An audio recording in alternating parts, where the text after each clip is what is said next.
Assalomu alaykum hurmatli tinglovchilar. Bugungi akademik ma'ruza mavzuyimiz mumtoz musiqamiz aniqroq aytganda maqomot va koinot mavzusiga bag'ishlanadi. Oqilxon Ibragimov, O'zbekiston Fanlar akademiyasining San'atshunoslik instituti yetakchi ilmiy xodimi, san'atshunoslik fanlari doktori, Maqom va makon, Farg'ona Toshkent maqomlari, Maqomat va koinot singari 10 dan ziyod kitoblar, darsliklar muallifi. Respublika va xorij matbuotida 100 dan ortiq ilmiy maqolalari chop etilgan. Maqom bu ajdodlarimizdan bizga meros qolgan bebaho ma'naviy boylik va bugungi kunda bilasizlar, maqom san'ati butun jahon xalqlarining diqqatini o'ziga tortgan. Va yana qiziq tomoni shundaki, maqom san'ati yuzaga kelganiga qariyb 1000 yildan oshyapti. Lekin bu san'atning badiiy qiymati hech ham kamaygani yo'q. Balki oshsa oshyaptiki, hech ham o'zini qadr qimmatini yo'qotayotgani yo'q. Hozirgi kunda har xil musiqa bor, to'g'rimi?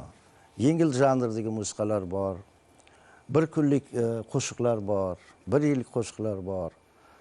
Ajabtovur, juda chiroyli texnik, zamonaviy anjomlarda ishlangan bo'lsa ham, lekin nimagadir ayrim qo'shiqlarni umri boqiy emas.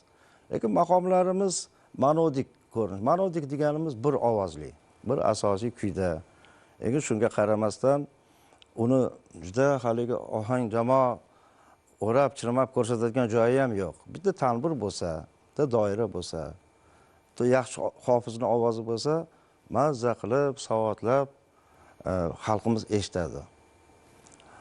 Va bundan juda katta ruhiy bahra oladi. Mana shuning uchun tabiiyki savol tug'iladi. Maqom nima? Nima uchun oddiy bir ko'rinishda bo'lgan, monodik shaklga ega bo'lgan maqom bugungi kunga kelib nihoyatda badiiy qiymati yanada yuksak bo'layapti. Jahon hamjamiyatini diqqatini o'ziga tortayapti. Qanday g'oyalar unda ifoda etilgan savol tug'ilishi tabiiy.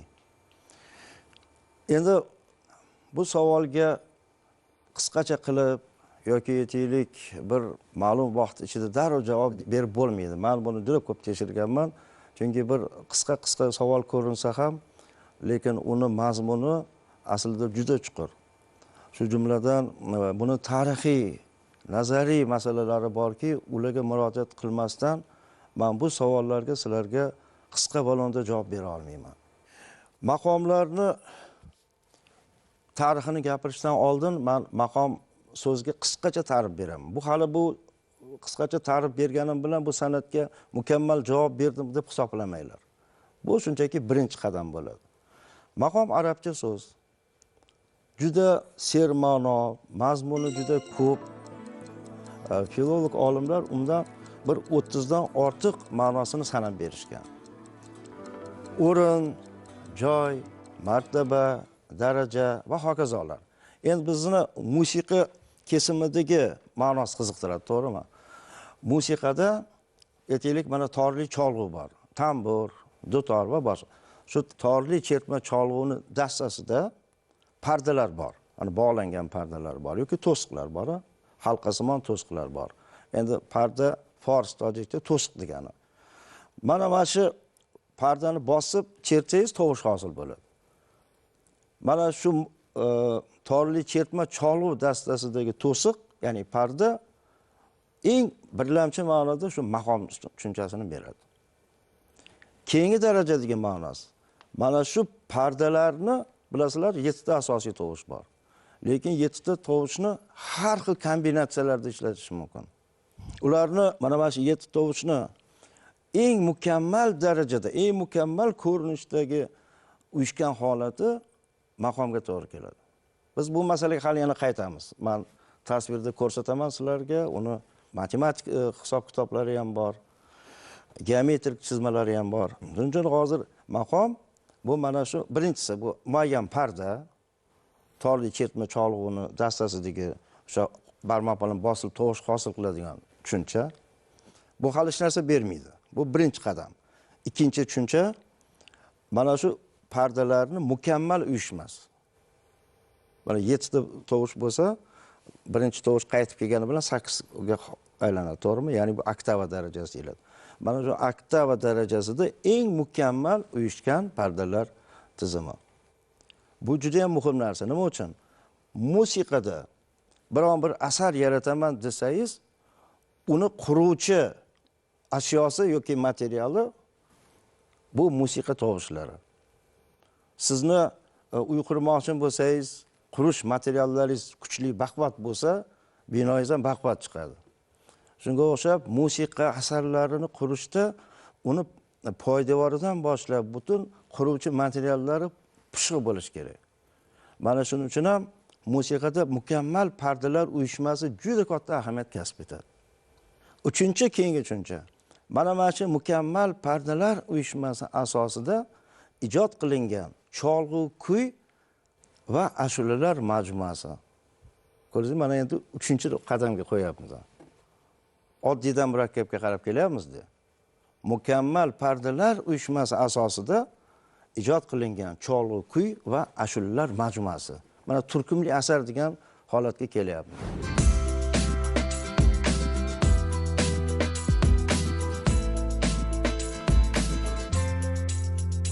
Mana shu ko'p qismli ham cholg'u kuy, ham ashula yo'llaridan iborat juda katta majmualar musiqa ilmida tizim deb ataladi.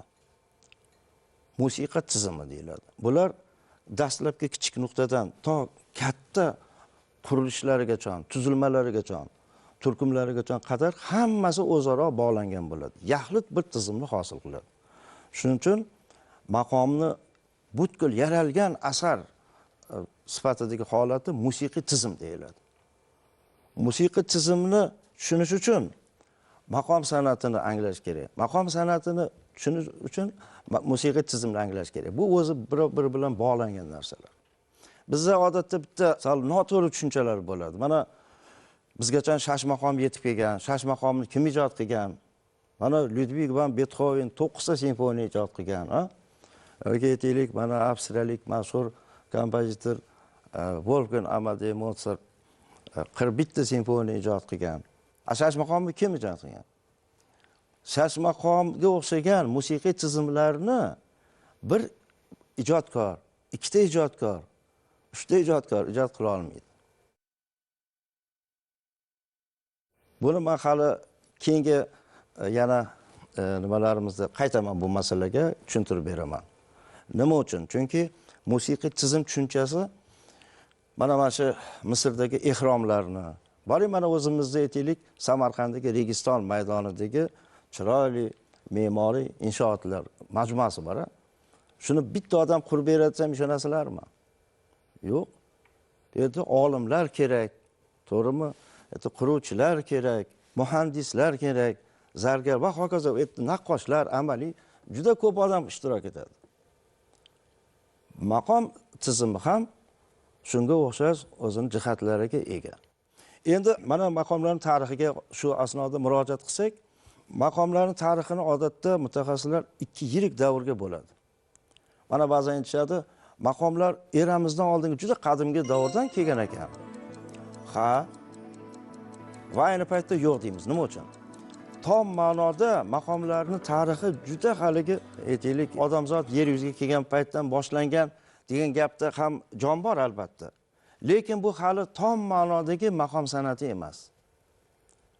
Aniqrog'i maqom tizimini, maqom san'atini urug'lari, ohang, parda asos nimalari shu yerda shakllandi. Lekin bu hali aytaylik, mana chiroyli kuy ijod etildi. Cholg'u kuyi, birov aytaylik ovozda ijro etgan chiroyli ashula ijod qildi. Bunaqa chiroyli kuylar ijod qilganlar bilan maqom paydo bo'lib qolavermaydi. Maqom tizimlari yuzaga kelish uchun ilm-fan juda rivojlangan bo'lishi kerak. Shuning uchun eng qadimgi davrlarda ijod qilingan xalq musiqa ijodida yuzaga kelgan manbalar, aytaylik, kasbiy musiqachilar ham bo'lgandir. Mana yerda o'zini aytaylik saroylarda xizmat qilgan musiqachilar bo'lgan. Mana shularning ijodida mumtoz maqomlarni dastlabki parda, ohang manbalari shakllangan shubhasiz. Lekin qaytaraman, u davrda hali biz biladigan mumtoz ma'nodagi maqomlar san'ati hali uzil-kesil shakllanmagan edi. Xo'p, qachondan boshlanadi? Tom ma'noda maqom san'ati. Maqom san'ati maqom tizimlari yuzaga kela boshlagan paytdan boshlab shakllandi. Haqiqiy tarix shundan boshlanadi. Lekin o'zidan oldingi xalq ijodi, aytaylik, kasbiy nusxachilar bo'ladimi, har xil yo'nalishda nusxachilar bo'lgan. O'shalarning hammasini yutug'ini bari o'ziga olgan. Bu ma'noda mana ustozimiz atoqli olim Iso Rajab aytadi. Maqomlar xalqlar musiqasining qomusi. Qomus deganda bilasizlar, har bir nimani o'ziga qamrab oladi, to'g'rimi? O'sha maqom san'atida, xalq ijodida ayniqsa yuzaga kelgan butun musiqiy yutuqlar mujassam holda olinadi. Lekin ular keyingi rivojlantiriladi albatta. O'z holicha olinmaydi. Olingandan keyin mumtoz talablarga qarab rivojlantiriladi. Maqomat tizimi bu maqomchilik an'analarini milliy musiqiy asosda rivojlantirilishi natijasida yuzaga kelgan Shashmaqom, Xorazm maqomlari va Farg'ona-Toshkent maqom yo'llarining majmuasidir. Bunda Shashmaqom tizimi ikki ko'rinishda, Buxoro va Xorazm maqomlari tarzida, Farg'ona-Toshkent maqom yo'llari tarqoq tizim shaklida namoyon bo'ladi. Maqom tizimlari yuzaga kelish uchun 5 ta sharti bor. 5 ta omili bor. Buni xohlasangiz o'zingizga yozib qo'yishingiz mumkin. Birinchisi, rivojlangan shahar madaniyati bo'lishi shart. Ikkinchi, aniq fanlar rivojlangan bo'lishi kerak.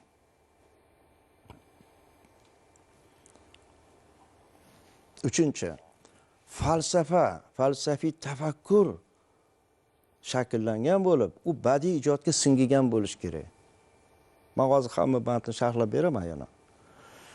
Kasbiy musiqa qatlami rivojlangan bo'lishi kerak. Qarang, 4-chi bo'lib aytyapman musiqani. O'zi musiqa san'ati deyapmiz. Va nihoyat musiqa ilmi ham shubhasiz rivojlangan bo'lishi kerak. Mana shu 5 ta omil bo'lmasa ekan, maqom tizimlari yuzaga kelishi juda murakkab.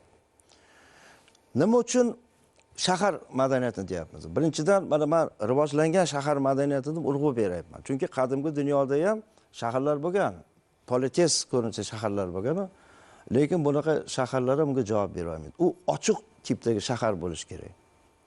Mana shu o'rta asrlarda mana Sharqda yuzaga kelgan, mana bu Bag'dod olasizmi, Damashq olasizmi, Buxoroni olasizmi, Samarqandni olasizmi, Urganchni olasizmi, Toshkentni olasizmi, qanaqa rivojlanib ketdi. Keyin olimlarni, san'atkorlarni o'zaro fikr almashinuvlari juda ham jadal ketayotgan payt. To'siq bo'lmasligi kerak. Yana muhim tomoni, rivojlangan shahar madaniyati bo'lganidan keyin u yerda men hozir aytyapman, maqom bo'lish uchun faylasuflar bo'lish kerak, matematik olimlar bo'lish kerak, astronomlar bo'lish kerak va hokazo hokazo. Mana shularni, olimlarni, san'atkorlarni hammalarini bir makonda, bir zamonda yashash uchun sharoit shaharda bo'ladi. Ana shu shahar, rivojlangan shahar shunday sharoitni yaratib bera oladi. O'shaning uchun rivojlangan shahar madaniyati bo'lmasa ekan, maqom tizimi yuzaga kelishiga imkon bo'lmaydi. Mana shu ma'noda maqom rivojlangan shahar madaniyati mahsuli. Endi keyingi bandga o'tamiz. Mana ikkinchi navbatda men aniq fanlar rivojlangan bo'lish kerak edi, to'g'ri? Ayniqsa matematika fani rivojlangan bo'lish kerak. Chunki musiqa ko'zga ko'rinmas san'at. Lekin ko'zga ko'rinmas san'at degani buni xohlagan odam bunday chaladi, xohlagan odam bunday chaladigan joyi yo'q buni. O'shani murakkabligi ham, ammo lekin juda mas'uliyatli tomoni ham mana shunda. Ko'zga ko'rinmas san'atni bizni ulug' ajdodlarimiz ruh g'izosi deb baho berishdi. Ya'ni ruhning ma'naviy ozuqasi deyapti. Bu juda ham kuchli ta'rif. Lekin har qanday musiqa ham ruhiy g'izo bo'lib xizmat qilavermaydi. Ruhiy g'izo bo'lib xizmat qiluvchi uchun uni eng mukammal ko'rinishlarini aniqlab, ana o'shalarni amaliy iste'molga kiritish kerak. Mana bu yerda albatta aniq fanlar bizga yordamga keladi. O'rta Sharq olimlari, aytaylik, mana ayniqsa bizni vatandoshlarimiz shu nimalarni, aniq fanlarni juda unumli qo'llab musiqa san'atining rivojlanishiga o'zini hissa qo'shgan olimlarimiz qatorida albatta biz Abu Nasr Farobiyni aytishimiz kerak. Yana albatta mana bu Abu Abdulloh Xorazmiy. Bizning olimlarimiz musiqaga qanday qilib matematik usullarni qo'llashgan deganda bu avvalambor qadimgi sharq mamlakatlarida shakllangan va keyinchalik buni qadimgi Yunon olimlari o'zlariga meros qilib olgan ekanlar. Shu metodlardan birini Pifagor juda unumli o'zlashtirgan va uni shogirdlari ham mana shu yo'ldan borishgan. Bu Pifagor usuli ham deyiladi. Pifagor Manaxor degan bir cholg'u ilmiy kashfiyotlar uchun ixtiro qiladi. Manaxor deganimizda mana aytaylik bir tekis yog'ochga bir simni tortadi. Shu yog'ochni tasavvur qilingki, u musiqiy cholg'uni dastasi. Shunga tortadi. Va har qanday tortilgan simni bilasiz, agarda tebratsangiz, tovushni nimada fizik xossasi, tebranishdan tovush hosil bo'ladi. Ana o'shani tortilgan simni bir deb oladi. Va uni o'rtasidan teng ikkiga bo'ladi. Ya'ni birni bo'lamiz ikkiga. Mana natijada o'rtasidan bo'lib ikkita tovushni bir-biriga qiyoslasa, Yevropaliklar oktava deydi. Arablar zulkul deydi. Mana sharq olimlari ko'proq bu intervalni zulkul deyshadi. Eng mukammal, eng komil interval. 9-10 asrlarda sharq olamida maqom tizimlarining paydo bo'lishi uchun zarur omillar mavjud edi.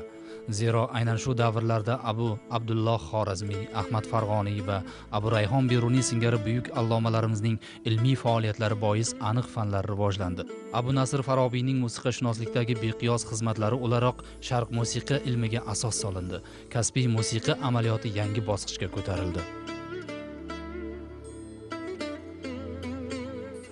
Demak, matematik usullar bilan eng avvalo mana shu mukammal pardalarni aniqlash kerak. Mukammal pardalarni aniqlash uchun ularning eng kichik birligi qatorida tovush va interval turadi. Interval ikkita tovush nisbati. Ular qanday nisbatda? Tovushlar ikki xil nisbatda bo'lishi mumkin. O'zaro muloyim yoki mana konsonans deymiz va o'zaro bir-biriga hamohang bo'lmagan holda yoki dissonans deymiz. Muhimi mukammallik darajasini ko'rsatuvchi eng muhim sifatlardan biri bu mana shu uyg'un, ya'ni hamohang intervallarni yetarli miqdorda bo'lishi. Qaysi intervallar? Bu intervallar endi arab tilida bod deyiladi. Eng asosiy, eng go'zal va uyg'un bod yoki interval bu zulkul hisoblangan. Yevropada buni sof oktava deb atashadi. Bu qachonki bitta tovushni oldingiz, masalan, re birinchi oktavada oldingiz. Xuddi shu tovushni bir oktava yuqoridan olsangiz, re ikkinchi oktavadan olsangiz, ikkalovi bir-biriga juda hamohang. Abdurahmon Jomiy Risola-i musiqada aytadilarki, zulkul shundayki, ikkita tovush misoli bittaday yangraydi. Odam qulog'i aldanib ham qoladi. Xuddi bittaday yangraydi. Lekin albatta farqi bor, chunki bu re quyilik darajada turibdi.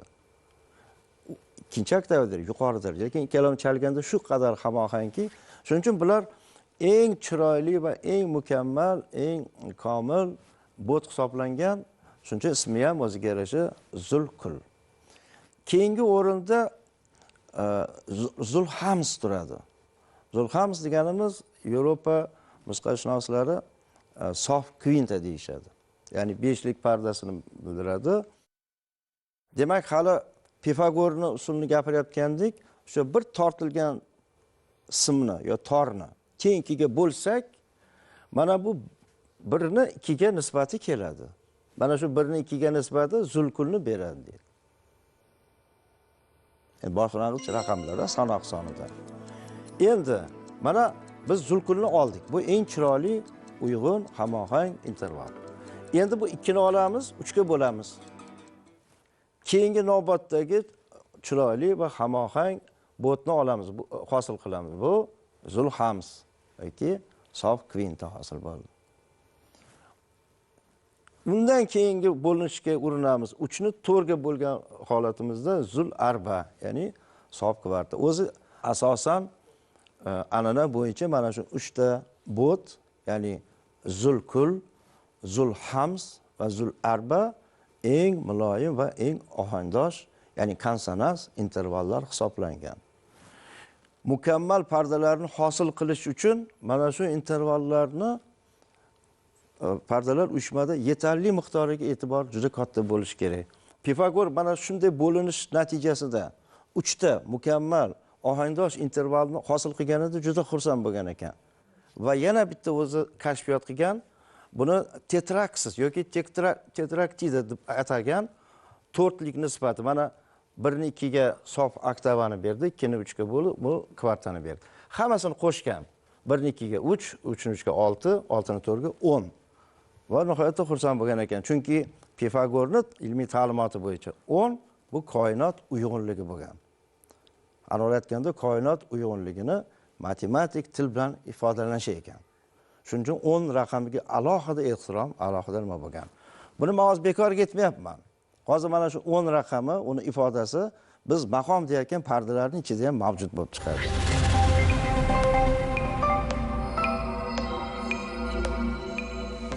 Mana hozir bir misol keltiramiz. Mana o'tmishda va hozirda ham rost nomi bilan juda mashhur maqom bor. Bu deyarli butun sharq mamlakatlarida, boring Yevropa mamlakatlarida ham mashhur bu parda. Endi nomi boshqa atalsa ham bizda rost deyiladi. Mana shu rost pardasi, mana qarang, birinchi oktav soldan boshlanadi. Sol, la, si, do, re, mi, fa, sol. Buni hozir biz Pifagor metodi bilan matematikani tekshirib chiqishimiz kerak. Qani, bu mukammal pardami yoki nomukammalmi? Agar nomukammal bo'lsa, biz buni maqom deya olmaymiz. Maqom bo'lishi uchun mana shularning soniga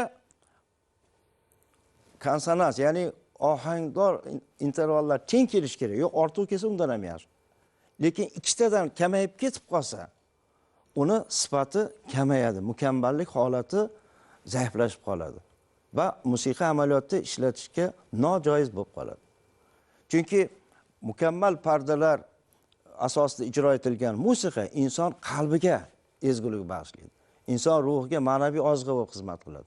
Lekin unda muloyim ohanglar, ya'ni konsonans intervallari emas, dissonans intervallar ko'p bo'lib qolsa, u insonni qalbiga, ruhiyatiga salbiy ta'sir qilib ko'rsatishi mumkin. Ana shunda ehtiyot bo'lishgan. Tushundinglarmi? Shuning uchun musiqani doim matematik usullar bilan tekshirib, eng komil pardalarni aniqlab, uni amaliyotga joriy qilishgan. Mana hozir tekshirib chiqamiz. Mana sol bilan solga kelsak, mana albatta bu sof oktavani beryapti, ya'ni zulkul. Mana bu yerga yozib qo'yishingiz mumkin. Zulkul demak bitta bor.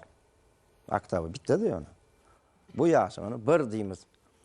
Endi zulhamslarni tekshirib chiqamiz. Mana soldan 5 bosqich tuzish kerak bo'ladi, mana 3,5 tonga to'g'ri keladi. Mana soldan rega qo'ysangiz bitta zulhams, ladan tutsangiz miga keladi, yana keladi. Endi mana sidan tuzib bo'lmaydi. Bu nihoyatda dissonans yoki biz ham triton degan nimani beramiz. Juda quloqni kesadi. Bu hisobga o'tmaydi. Chunki sof kvinta bo'lish kerak. Do'dan tuzamiz, do, sol. Demak, nechta chiqyapti? 1, 2, 3. 3 ta zulhamiz. Endi 3 ni yozib qo'yamiz. Va zul arbalarni, ya'ni sof kvartalarni hisoblab chiqamiz. Mana bu yerda hammasi sxemada ko'rsatilgan. Soldan do'gacha 4 qadam, la, re, si, mi, do, fa, re, sol. Ya'ni 1, 2, 3, 4, 5. Mana endi hammasini qo'shib ko'ringlar, necha hosil bo'lyapti? Bitta zulkul, 3 ta zulhams va zularbamiz 5 ta chiqyapti. Hammasi nechta bo'ldi bularni yig'sa? 5, 8, 9. Bu yaxshimi yomonmi? Albatta yaxshi. Chunki pog'ona, mana bu yerda pog'onalardan ham ko'p, tovushidan ham ko'p.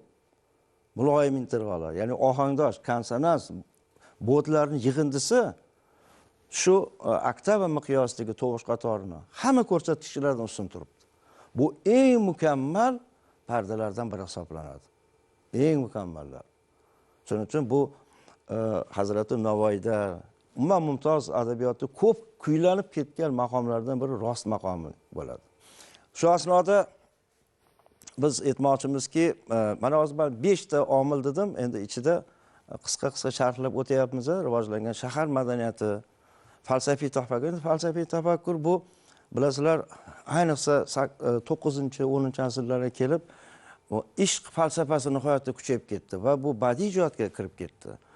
Va mana maqomlarda ham aytaylik, Rudakiyni g'azali bo'ladimi, Hofiz Sheroziy bo'ladimi, Alisher Navoiy bo'ladimi, Abdurahmon Jomiy, hammalarini g'azallarini olib qarasangiz, uni tushunish uchun ancha mehnat qilish kerak. Undan ham biri falsafiy tafakkur bo'lish kerak. Biz o'zi mana xuddi shunga hamohang maqom musiqasi. Maqomni ham hali aytdik, bir ovozda. Nima uchun maqomni bitta tinglaganda tushunib ketavermaymiz? Chunki maqom ham sadolarda ifoda etilgan falsafa o'zi.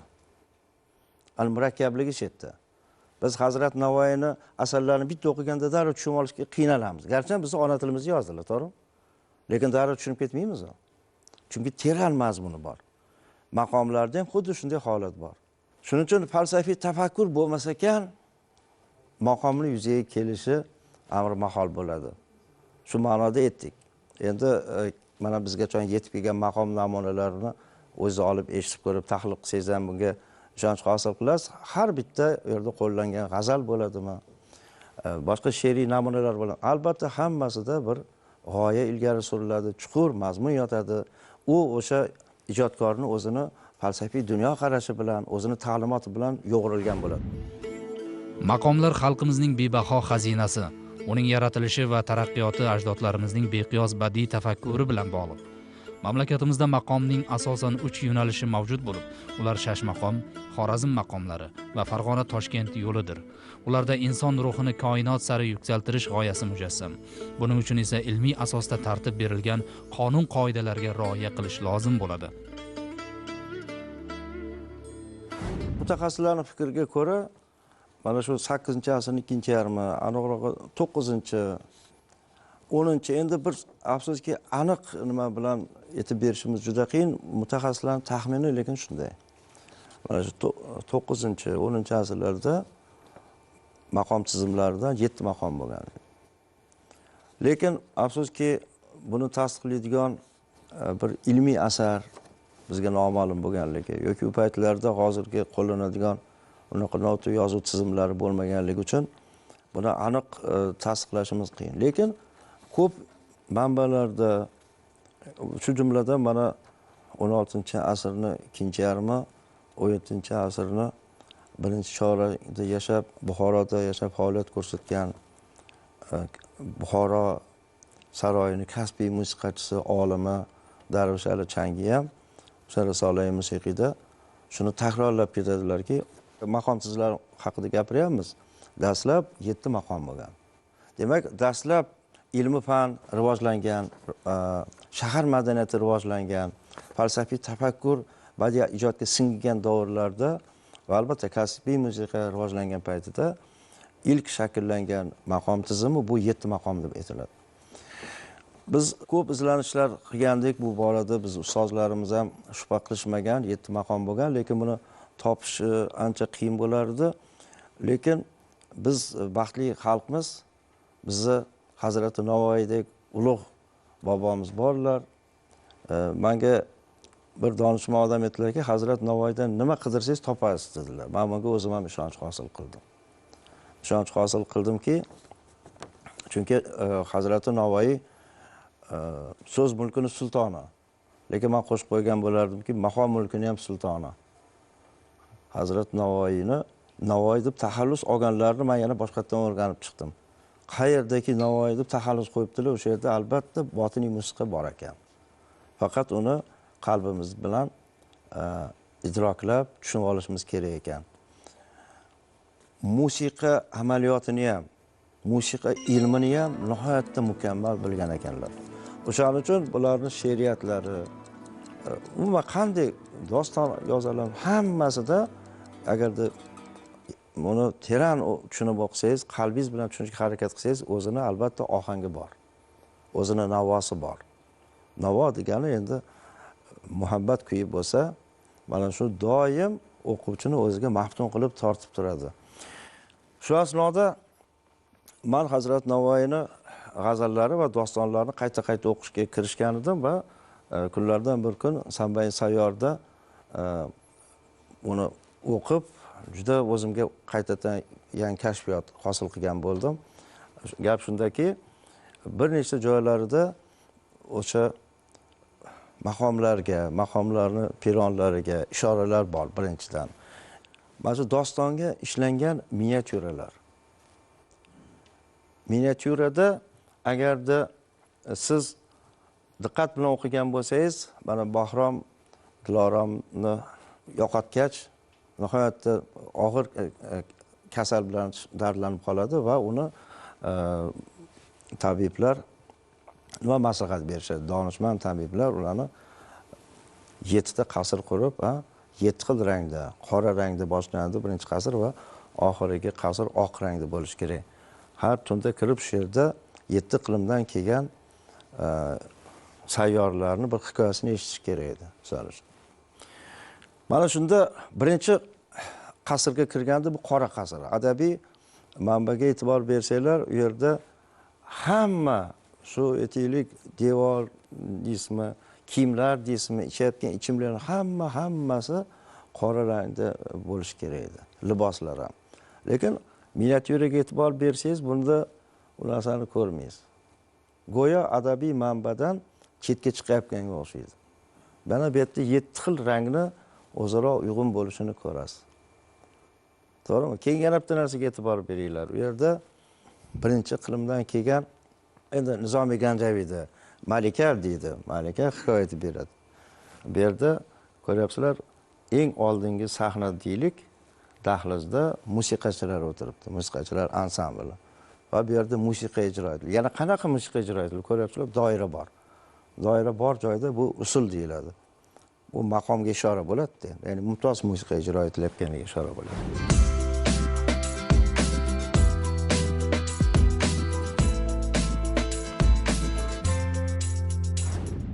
Keyin yana bir narsaga e'tibor berdim. Shu 7-hikoya Hazrat Navoiy har bir hikoyaga sekin-sekin pardalarni ochib, o'quvchiga asl mohiyatni oshkor qilishga harakat qiladilar. Chunki oxir oqibat bu nima aytilmoqchi, shu mohiyatni tushunib olishimiz kerak.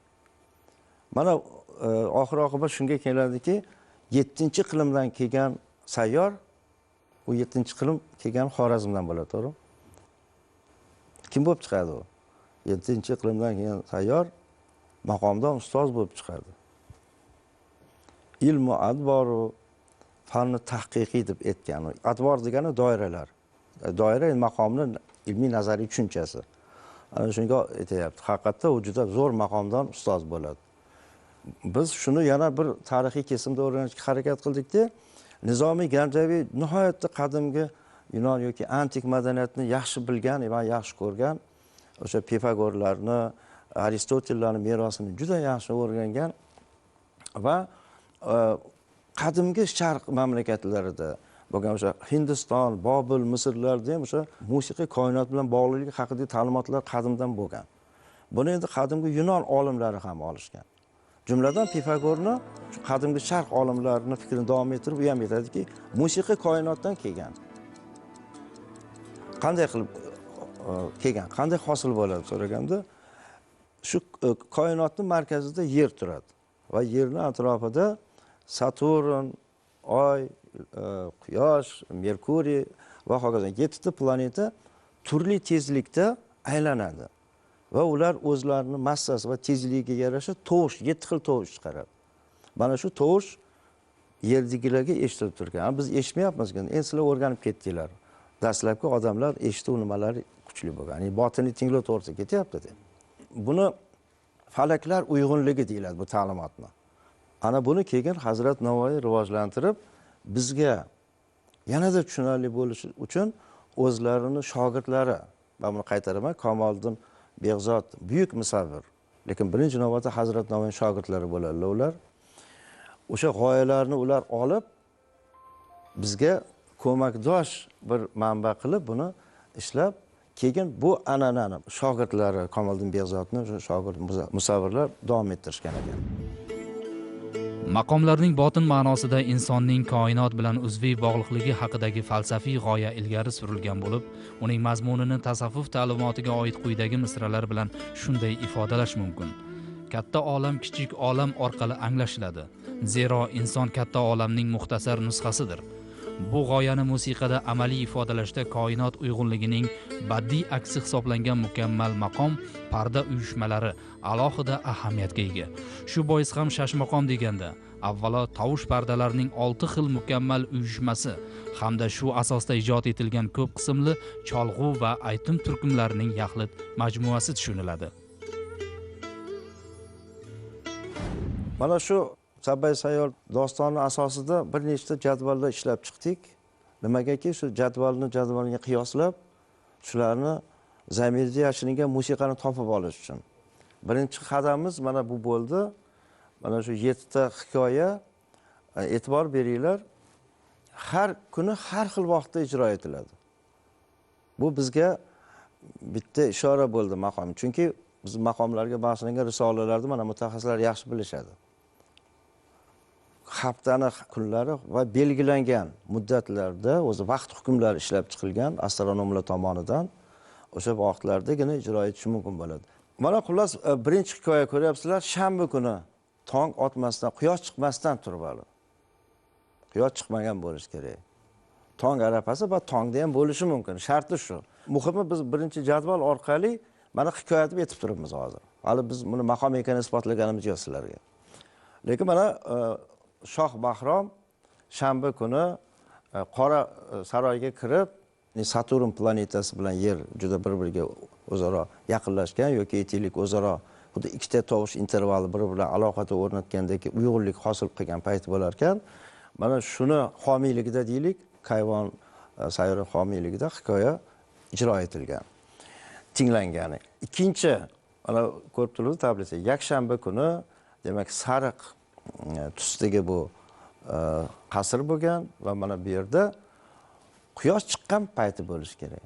Hammasini o'zini va mana bu yerda mana shu jadvalga qarasanglar, hammasi bu jadval bizga keyingi ikkinchi jadvalga turtki berdi. Mana shuni men iltimos qilaman hozir ko'rsatishlarini. Har bitta tovushni bir sayyora bilan bog'lash an'anasi qadimdan borligini aytdim men sizlarga. Demak, re tovushi mana o'sha Saturnga, quyosh tovushi la deb qabul qilingan va oyniki mi, Marsniki si, Merkuriniki fa, Yupiterniki do va Zuhra yoki Venera deymiz. Uni tovushi so'lga balandligi, tebranish balandligi so'lga to'g'ri keladi deb aytiladi. Buni olgandan keyin biz ikkita jadvalni, biroz birinchi jadvalni ko'rdinglar, bu ikkinchi jadval. Ikkita jadvalni qiyoslash natijasida endi qaysi rang qaysi tovushga to'g'ri kelishini ham anglab oldik. O'shaning uchun jadval kerak edi bizga. Men o'sha jadvalni ham ko'rsatishingizni iltimos qilardim. Mana shu ikkita jadvalni qiyosidan mana bu keyin kichkina bo'lsa ham jadval, lekin biz uchun juda muhim bo'lgan jadvalcha yuzini ko'rsatdi. Natijada biz bilib oldik qaysi rang qaysi tovushga to'g'ri kelishini. Va buni o'sha miniatyuralarni tahlil qilishda bot tekshirib, yana risolalar bilan solishtirib va deyarli mutlaq to'g'ri kelgandan behad shodlanib ketganimizni tasavvur qilishingiz mumkin. Mana men sizlarga Bahrom qora qasrda miniatyurasini hozir mana shu ranglar asosidagi tahlilini qisqacha tushuntirib bermoqchiman. E'tibor beringlar. Bu miniatyurada 3 ta jihat yoki 3 ta plan kompozitsiyaga asos bo'lib turadi. Bu birinchi oldi, biz dahliz deymizmi yoki old sahna desak ham bo'ladi, chunki bu yerda musiqachilar o'tiribdi, musiqa ansambli. Markaziy, bu yerda Shoh Bahrom va birinchi qilimdan keyin Malika o'tiribdi. Mana bu yerda go'zallarni rasmi deymizmi, tasviri deymizmi va nihoyat yuqori plan gumbaz. Bu bizni maqom sho'balarimizni, maqom ashula yo'llarimizdagi o'ziga yarasha daromad, yonxat, donasir avjlarni ham eslatadi. Qani shu yerda maqom chiqarsa bo'ladimi? Bular shu yerda o'tirgan musiqa cholg'ularini chalib, xonish qilayotganlar nimani chalyaptini bilishimiz mumkinmi yo'qmi? Albatta bilishimiz mumkin. Hazrat Navoiyning dahosi bilan, Kamoliddin Behzodning ijrochilik dahosi bilan bu narsa amalga oshgan. Bilib qo'yinglar, bizning ulug' ajdodlarimiz, ular xoh adabiyot yozishadimi, asarlarni yozishadimi yoki miniatyura chizishadimi, behuda narsa yo'q yerda. Albatta mazmun ma'no bo'ladi. Albatta mazmun ma'lum bo'ladi. Biz shuni asos qilib olgan holda mana 10 dan chapga qarab boshladik. Mana e'tibor berasizlar, bu yerda ikkita turgan kanizak qora xalatda turibdi. Bu bizga re pardasini berdi. Va mana bu yerda oralarda kelgan hamma ranglarni biz расшифровка qilganimizda biz redan regachon bo'lgan. Re, mi, fa, sol, la. Xullas, rohaviy maqomini pardalar uyushmasini hosil qildik. Inson maqomni eshitganda ruhiy oziqa oladi, yaxshi. Ruhiy oziqa olgandan keyin ruhiy oziqa uni ruhini parvoz qilishiga quvvat beradi. Endi astronomiya ilmi yana aytib beryaptiki, sen agarda Saturn sayyorasiga sayr qilmoqchi bo'lsang, shanba kuni quyosh chiqishdan oldin tong paytida rohaviy maqomini eshitishing kerak. Bu albatta ruhiy parvoz haqida gap ketyapti. Ana shunday buyuk ishlarni amalga oshirishni o'z oldilariga maqsad qilib qo'yganlari uchun ajdodlarimiz maqom san'atini aniq fanlar bilan hamma tomonidan tekshirib, sinab, bunga astronomiya ilmini yutuqlarini qo'yishib, geometriya fanini, arifmetika hammasini bir nuqtaga olib kelishib, ana keyin buni ijrosini amalga oshirishgan. Xohlagan paytda, xohlagan soatda emas, qaysi vaqtda, men aytayapman, vaqt hukmlari bo'lgan. Qaysi kuni, qaysi vaqtda, qaysi maqomni ijro etish mumkin. Albatta, istakam siz qaysi sayyoraga sayr qilmoqchisiz degan nima bo'ladi. Hozir bu ertakka o'xshaydi. Mana hozir bir kosmik kemani fazoga ko'tarish uchun ham aniq fanlar hammasi qo'shilishib, o'shalar birga hamkorlik ishlab chiqaryapti. Lekin bizning ajdodlarimiz inson ruhini koinotga parvoz qilishini o'rta asrlarda juda ham jiddiy shug'ullanishdi va favqulodda bashariyatning yutug'i bo'lib maqom qoldi.